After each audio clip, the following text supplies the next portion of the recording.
ಸ್ನೇಹಿತರೆ ನಮಸ್ಕಾರ. ಇಬ್ಬನಿ ನ್ಯೂಸ್ಗೆ ಸ್ವಾಗತ. ನಾನು ವಿ ಬಿ ಮಲ್ಲಪ್ಪ. ಶ್ರಮಿಕ ವರ್ಗದ ಹಿತ ಕಾಪಾಡುವಲ್ಲಿ ಸರ್ಕಾರಗಳು ಸೋತಿವೆ.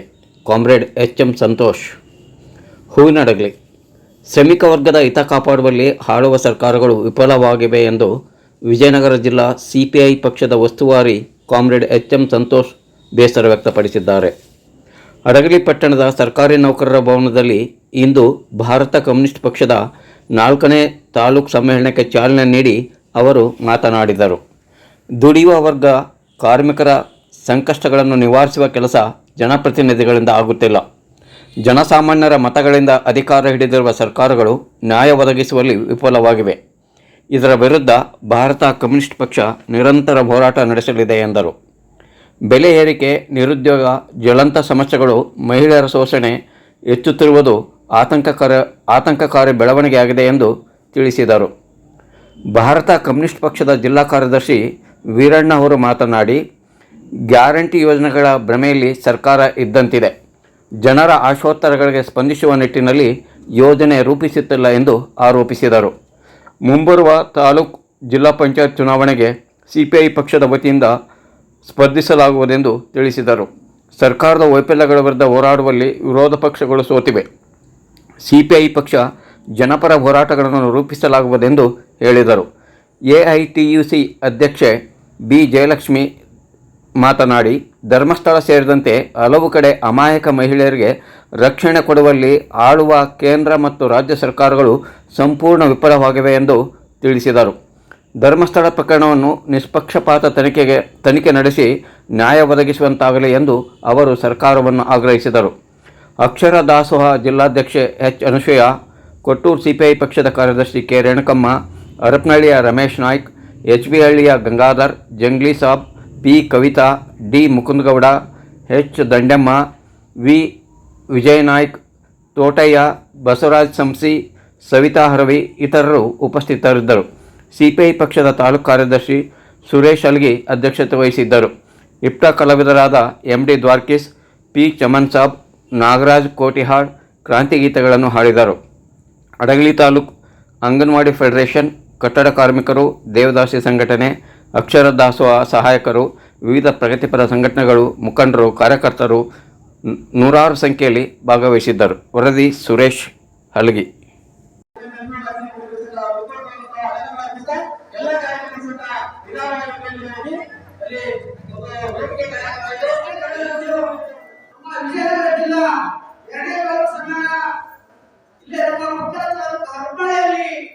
ಜಿಲ್ಲಾ ಸಮ್ಮೇಳನ ಇದೆ.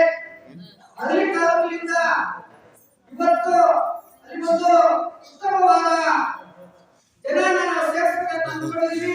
ಅಲ್ಲಿ ಯಾಕೆ ಹೋಗ್ಬೇಕಂತಂದ್ರೆ, ಇವತ್ತು ರಾಜ್ಯ ಸರ್ಕಾರವನ್ನು ಆಳುವಂತ ಸರ್ಕಾರಗಳು ಇವತ್ತು ಮಹಿಳೆಯರನ್ನ, ವಿದ್ಯಾರ್ಥಿಗಳನ್ನ, ದುಡಿಯುವ ವರ್ಗದವರನ್ನ ಕಡೆಗಣಿಸ್ತಾ ಇದ್ದಾರೆ. ಅವತ್ತು ನಾವು ಜಿಲ್ಲಾ ಮಂಡಳಿಯಲ್ಲಿ ಒಂದು ಇವತ್ತಿನ ಹಕ್ಕು ಮಂಡನೆ ಮಾಡ್ತಾ ಇದೀವಲ್ಲ, ಆ ಅನುಪಾತದಲ್ಲಿ ದೇವದಾಸಿಗಳ ಸೌಲಭ್ಯಗಳು ಸರಿಯಾಗಿ ಸಂಖ್ಯೆಯಲ್ಲ. ಇಶ್ಯೂನ ಕಾಯ್ದೆಗೆ ಸುಪ್ರೀಂ ಕೋರ್ಟ್ ಆದೇಶ ಮಾಡಿದೆ. ಕನಿಷ್ಠ 28,000 ಸಂಬಳ ಕೊಡಬೇಕು, ಅದಕ್ಕೆ 18,000 ಕೋಟಿ ಅಂತ ಕೂಡ ಕೊಡ್ತಾ ಇಲ್ಲ. ಅಂಗನವಾಡಿ ರೈತರಿಗೆ ಸುಮಾರು ವರ್ಷಗಳಿಂದ ಹೋರಾಟ ಮಾಡ್ತಾ ಇದ್ದೀವಿ. ಇವತ್ತು ಅವರಿಗೂ ಕೂಡ ಕನಿಷ್ಠ ವೇತನ ಜಾರಿ ಮಾಡಬೇಕು ಅಂತ ಹೇಳ್ತಾ ಇದ್ದಾರೆ. ಕೇವಲ ಹೋರಾಟ ಮಾಡಿದಾಗೆ 500 ರೂಪಾಯಿ 1,000 ರೂಪಾಯಿ ಹೆಚ್ಚಿಗೆ ಮಾಡ್ತಾರೆ. ಇವತ್ತಾದ್ರೂ ಕೂಡ ಇದುವರೆಗೂ ಇಲ್ಲ, ಪೆನ್ಷನ್ ಇಲ್ಲ, ಪಿಎಫ್ ಇಲ್ಲ. ಇವೆಲ್ಲವನ್ನು ಉದ್ದೇಶ ಇಟ್ಕೊಂಡು ನಾವು ಇವತ್ತು ಈ ಅಜೆಂಡಾದಲ್ಲಿ ಆಲ್ರೆಡಿ ನಿಮ್ಮ ಕರಪತ್ರದಲ್ಲಿ ನಾವು ಅಧಿಕಾರದಲ್ಲಿ ಒಂದು ಸರ್ಕಾರಕ್ಕೆ ಬೇಡಿಕೆಗಳನ್ನು ಇಟ್ಟಿದ್ದೀವಿ. ಆ ಬೇಡಿಕೆಗಳೇನೆಂದರೆ, ಜಾತಿ ಹೆಸರಿನಲ್ಲಿ ವಿಭಜನೆ ಮತ್ತು ಜಾತಿಯಲ್ಲಿ ನೆಲೆಗಳಲ್ಲಿ ಸೃಷ್ಟಿಸುತ್ತಾರೆ. ಮಹಿಳೆಯರಿಗೆ ಇವತ್ತು ರಕ್ಷಣೆ ಇಲ್ಲ, ವಿದ್ಯಾರ್ಥಿಗಳಿಗೆ ಇವತ್ತು ರಕ್ಷಣೆ ಇಲ್ಲ. ಇವತ್ತು ನಮ್ಮ ಮಕ್ಕಳು ಏನಾದ್ರು ಮಹಿಳೆಯರಿದ್ರೆ ಇವತ್ತು ಶಾಲೆ ಕಳಿಸಿದ್ರೆ ನೇರವಾಗಿ ನಮ್ಮ ಮನೆಗೆ ಬರ್ತಾ ಇರುತ್ತಾ ನಂಬಿಕೆ, ಅಷ್ಟು ಭಯ ನಮ್ಮಲ್ಲಿ ಕಾಡ್ತಾ ಇದೆ.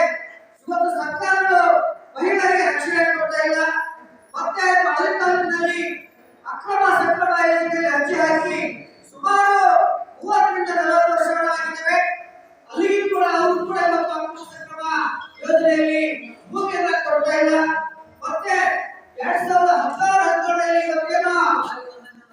ಕೆಪಿಟಿಸಿಯಲ್ಲಿ ವಿದ್ಯುತ್ ಅನ್ನ ಬಕರಕ್ಕೂಮಲ್ಲಿ ಮತ್ತೆ ವಿದ್ಯುತ್ ಸಂಪರ್ಕಕ್ಕಾಗಿ ಸರ್ಕಾರ ಈಗ ಸಿದ್ದರಾಮಯ್ಯ ಸರ್ಕಾರ ಇದ್ದಾಗ 15-20 ಸಾವಿರ ರೂಪಾಯಿ ರೈತರಿಗೆ ಉಚಿತ ವಿದ್ಯುತ್ ಕೊಡ್ತೀನಿ ಅಂತ ಹೇಳಿ ರೈತರಿಗೆ ಹಣ ಬಿಡಿಸಿಕೊಂಡು ಅದು ಕೂಡ ಇವತ್ತು ಸರ್ಕಾರ ಜಾರಿಯಾಗಿ ಮಾಡಿಲ್ಲ.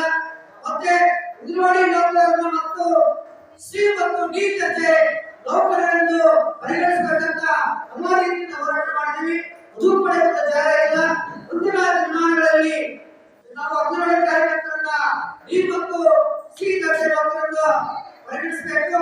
ಮತ್ತೆ ನಮ್ಮ ಇವತ್ತು ಸುಮಾರು ವರ್ಷಗಳಿಂದ ವಿಶ್ವದ ನಾಯಕರು ನಮ್ಮ ಜೀವನ ಹಂತದಲ್ಲಿ ಇವತ್ತು ಶಾಲೆಯಲ್ಲಿ ಕೆಲಸ ಮಾಡ್ತಾ ಇದ್ದಾರೆ. ಇವತ್ತು ನಾವು ಯೋಚನೆ ಮಾಡಬೇಕಾದ್ರೆ ಇವತ್ತು SDMC ಶಿಕ್ಷಕರ ಕಿರುಕುಳವನ್ನು ತಾಳಲಾರದೆ ಯಾವುದೊಬ್ಬ ನಮ್ಮ ತಾಯಂದಿರು ಊಟ ಕಟ್ಟಿಕೊಂಡು ಮುಖವನ್ನ ಒಯ್ಯುವ ಕೂಡ ಇವತ್ತು ಯಾವ ಪಟ್ಟೆ ಹುಡುಗರು ನಮ್ಮಂತ ಯಾರೋ ಒಬ್ಬ ಸಂಘಟನೆ ಸೋಲನ್ನು ಹಾಕೊಂಡು ಇವತ್ತು ವಿಶ್ವದ ತಾಯಂದಿರು ಬರೆದಿದ್ದು ತೆಗಿತಾ ಇದ್ದಾರೆ. ಇವತ್ತು ಎಷ್ಟೋ ಇವತ್ತು ಶಾಸಕರು ಮಂತ್ರಿಗಳು ಎಷ್ಟೋ ಲೂಟಿ ಹೊಡೆದಿದ್ದಾರೆ. ಹಡಲಿ ತಾಲೂಕಲ್ಲಿ ಹಲವಾರು ಇವತ್ತು ಲೂಟಿ ಹೊಡೆದಿದೆ. ಯಾವೊಬ್ಬ ಪ್ರಜೆಯನ್ನು ಕೇಳ್ತಾ ಇಲ್ಲ. ಶಾಸಕರ ಬಗ್ಗೆ ಯಾರು ಒಂದು ಚಕ್ಕರೆ ಆಗ್ತಾ ಇಲ್ಲ. ಇವತ್ತು ನಿರಂತರವಾಗಿ ಭಾರತ ಕಮ್ಯುನಿಸ್ಟ್ ಪಕ್ಷ AFPC ನಿರಂತರವಾಗಿ ಕಾರ್ಮಿಕರ ಪರವಾಗಿ ವಿದ್ಯಾರ್ಥಿಗಳಾಗಿ ಹೋರಾಟ ಮಾಡ್ತಾ ಇದ್ದೇವೆ. ಅವರ ಉದ್ದೇಶ ಇಟ್ಕೊಂಡು ಇವತ್ತು ಬಿಸಿಲು ತಾಯಂದಿರಿಗೆ ಇವತ್ತೇನು ಸುಮಾರು ವರ್ಷಗಳಿಂದ ಕೆಲಸ ಮಾಡುತ್ತಿರುವ ತಾಯಂದಿರಿಗೆ ಕನಿಷ್ಠ ಸೌಜನ್ಯಕ್ಕಾದರೂ ಅವರಿಗೆ ಕನಿಷ್ಠ ವೇತನವನ್ನು ಜಾರಿ ಮಾಡ್ತಾ ಇಲ್ಲ. ಆ ಮುಂದಿನ ದಿನಗಳಲ್ಲಿ ಇವತ್ತು ಬಿಸಿಲು ತಾಯಂದಿರಿಗೆ ಭದ್ರತೆ ಆಗಬೇಕು. ಮತ್ತೆ ಅವರಿಗೆ ಇವತ್ತು ಅಡಿಗೆ ಮಾಡೋ ಸಂದರ್ಭದಲ್ಲಿ ಏನಾದ್ರು ಮಾಡ ಹೋದರೆ ಪರಿಹಾರ ಕೊಡಬೇಕು. ಕನಿಷ್ಠ 18,000 ರೂಪಾಯಿ ಅಂತ ಹೇಳ್ಬಿಟ್ಟು ಈ ಒಂದು ಸಮ್ಮೇಳನದಲ್ಲಿ ನಾವು ಸರ್ಕಾರಕ್ಕೆ ಒತ್ತಾಯ ಮಾಡ್ತಾ ಇದ್ದೇವೆ. ಅದೇ ರೀತಿಯೇ ದೇವದಾಸಿ ಮಹಿಳೆಯರಿಗೆ ಫಸ್ಟ್ಗೆ ಈಗ ಕಾಯ್ತಿದ್ರಿ 400 ರೂಪಾಯಿ ಸಂಬಳ ಕೊಡ್ತಾ ಇದ್ರು. ಅವರಿಂದ ನಿರಂತರವಾಗಿ ನಾವು ಏನು ಸಂಬಳ ಇರಬಾರ್ದು ಅದಕ್ಕೆ ಉಚಿತವೇ ದೇವದಾಸಿ ಸಂಘಟನೆಯನ್ನ ರಾಜ್ಯದಲ್ಲಿ ಪ್ರಪ್ರಥಮವಾಗಿ ಪ್ರಾರಂಭ ಮಾಡಿದ್ದು ನಮ್ಮ ಹಳ್ಳಿ ತಾಲೂಕು. ಮತ್ತೆ ಬಸವರಾಜ್ ಅವರಿಗೆ ಮತ್ತೆ ಕಮಲ್ ಅವರು ಇಸ್ಮಾಯಿಲ್ ಅವರು ಎಲ್ಲ ನಮ್ಮ ಸಂಘಟನೆಯ ಲೀಡರ್ ಮೂಲಕ ಭಾರತೀಯ ಮಹಿಳಾ ಒಕ್ಕೂಟದಲ್ಲಿ ಸಂಯುಕ್ತ ರಾಷ್ಟ್ರದಲ್ಲಿ ನಾವು ದೇವದಾಸಿ ಸಂಘಟನೆ ಕಟ್ಟಿದ್ವಿ. ಆ ಸಂಘಟನೆ ಇವತ್ತು ರಾಜ್ಯದಲ್ಲಿ ಇವತ್ತು ನಮ್ಮ ರೇಖೆಗಳು ಕೂಡ ಮುನ್ನಡೆಸ್ತಾ ಇದ್ದಾರೆ. ಆದರೆ ದೇವದಾಸಿ ಮಹಿಳೆಯರಿಗೆ ಈ ಹಿಂದೆ ಇದೇ ಸಿದ್ದರಾಮಯ್ಯ ಸರ್ಕಾರ 2016-17ರಲ್ಲಿ 1 ಲಕ್ಷ ರೂಪಾಯಿ ಪರಿಹಾರ ಕೊಡ್ತಾ ಇತ್ತು. ಇವತ್ತು ಸರಿಯಾದ ರೀತಿಯಿಂದ 30,000 ರೂಪಾಯಿ ಕೂಡ ಇವತ್ತು ಸಹಾಯಧನ ಕೊಡ್ತಾ ಇಲ್ಲ. ಅವರಿಗೆ ಮತ್ತೆ 400 ರೂಪಾಯಿಂದ 1,000 ರೂಪಾಯಿ ಬಂತು, 1,000 ರೂಪಾಯಿಂದ 1500 ರೂಪಾಯಿ ಬಂತು. ಇವತ್ತು 2,000 ರೂಪಾಯಿ ಅವರಿಗೆ ಸಂಬಳ ಆಗಿದೆ. ಅದು ನಮ್ಮ ಹೋರಾಟದ ಪ್ರತಿಫಲವಾಗಿ ನಾವು ಇವತ್ತು ಏನು ಕೇಳ್ತಾ ಇದ್ದೀವಿ, ಇವತ್ತು ದೇವದಾಸಿಯರ ಸಂಖ್ಯೆ ಕಡಿಮೆ ಆಗ್ತದೆ. ಇವತ್ತು ಪರಿಶಿಷ್ಟ ಜಾತಿ ಪರಿಶಿಷ್ಟ ಹಣ ಇವತ್ತು ಮತ್ತೆ ನಿಗಮ ಮಂಡಳಿಯಲ್ಲಿ ಲೂಟಿ ಹೊಡಿತಾ ಇದ್ದಾರೆ. ಸರ್ಕಾರದ ಅಧಿಕಾರದ ಲೂಟಿ ಹೊಡಿತಾ ಇದ್ದಾರೆ. ಶಾಸಕರು ಲೂಟಿ ಹೊಡಿತಾ ಇದ್ದಾರೆ. ಅವರಿಗೆ ಕನಿಷ್ಠ 5,000 ರೂಪಾಯಿನ ಸಂಬಳ ಕೊಡಬೇಕು. ಮತ್ತೆ ಇವತ್ತು ಎಷ್ಟೋ ದೇವದಾಸಿ ಬೆಳೆಯುವಂತ ಅಂಗನವಾಡಿ ಬಿಸಿ ಊಟದವರು ಕಟ್ಟಡ ಕಾರ್ಮಿಕರು ಇರ್ಲಿಕ್ಕೆ ಮನೆಯಲ್ಲ ಉದಾಹರಣೆ ಹೇಳ್ತಾರೆ. ಹಾಲೈಸುವವರು ಸುಮಾರು ವರ್ಷಗಳಿಂದ ಒಂದು ಗುಡಿಸಲಲ್ಲಿ ವಾಸ ಮಾಡ್ತಾ ಇದ್ದಾರೆ. ಇಂಥ ಕಾರ್ಮಿಕರು ಎಷ್ಟೋ ಜನ ನಮ್ಮ ಸಂಘಟನೆಯಲ್ಲಿ ಕೆಲಸ ಮಾಡ್ತಾ ಇದ್ದಾರೆ. ಹಲವಾರು ಬಾರಿ ನಾವು ಸರ್ಕಾರಕ್ಕೆ ಒತ್ತಾಯ ಮಾಡ್ತಾ ಇದ್ದೀವಿ. ಇವತ್ತು ಸರ್ಕಾರಗಳು ನಮ್ಮ ಕಾರ್ಮಿಕರ ಬಗ್ಗೆ ಚಕ್ಕರೆ ಆಗ್ತಾ ಇಲ್ಲ. ಇವತ್ತು ಕಟ್ಟಡ ಕಾರ್ಮಿಕರ ಬಗ್ಗೆ ಹೇಳಬೇಕಂತಂದ್ರೆ ಉಚಿತ ಯೋಜನೆಗಳನ್ನ ಮಾನ್ಯ ಸಂತೋಷ್ ಅವರು ಫೇಸ್ಬುಕ್ ಅಲ್ಲಿ ವಾಟ್ಸ್ಆಪ್ ಅಲ್ಲಿ ಪೇಪರ್ ಅಲ್ಲಿ ಬಹಳ ಪೋಸ್ಟ್ ಬರ್ತಾರೆ. ಯಾವ್ದೋ ಒಬ್ಬ ಅಜ್ಜಿ ಕರ್ಕೊಂಡು ಹೋಗಿ ಒಂದು ಫೋಟೋ ತರಿಸಿ ಆ ಅಜ್ಜಿ ಮಾಡಿದ್ರು. ಏನ್ ಸ್ವಾಮಿ ಇವತ್ತು ಕಟ್ಟಡ ಕಾರ್ಮಿಕರಿಗೆ ಎಲ್ಲಿ ಕಾಳಜಿ ಇದೆ ನಿಮಗೆ? ಇವತ್ತು ಕಿಟ್ ಕೊಡ್ತೇನೆ ಅಂತ ಹೇಳ್ತಾ ಇದ್ರಿ. ಉಚಿತ ಆರೋಗ್ಯ ತಪಾಸಣೆ ಮಾಡ್ತಾ ಇದ್ರಿ. ಸರ್ಕಾರಿ ಆಸ್ಪತ್ರೆಗಳು ಬಹಳ ಇದಾವೆ. ಅಲ್ಲಿ ಉಚಿತ ಆರೋಗ್ಯ ತಪಾಸಣೆ ನಡೀತಾ ಇದೆ. ಆದ್ರೆ ಇವತ್ತು ಮದುವೆ ಹಣ ಕೊಡ್ತಾ ಇಲ್ಲ, ವಿದ್ಯಾರ್ಥಿ ವೇತನಗಳು ಕೊಡ್ತಾ ಇಲ್ಲ, ಇವತ್ತು ಪಿಂಚಣಿ ಕೊಡ್ತಾ ಇಲ್ಲ, ನಿವೃತ್ತಿ ಕಟ್ಟಡ ಕಾರ್ಮಿಕರಿಗೆ ಪಿಂಚಣಿ ಕೊಡ್ತಾ ಇಲ್ಲ. ಅದನ್ನ ಫಸ್ಟ್ ಮಾಡಬೇಕಂತ ಈ ಸಭೆಯಲ್ಲಿ ನಾವು ಸರ್ಕಾರಕ್ಕೆ ಒತ್ತಾಯ ಮಾಡ್ತಾ ಇದ್ದೇವೆ.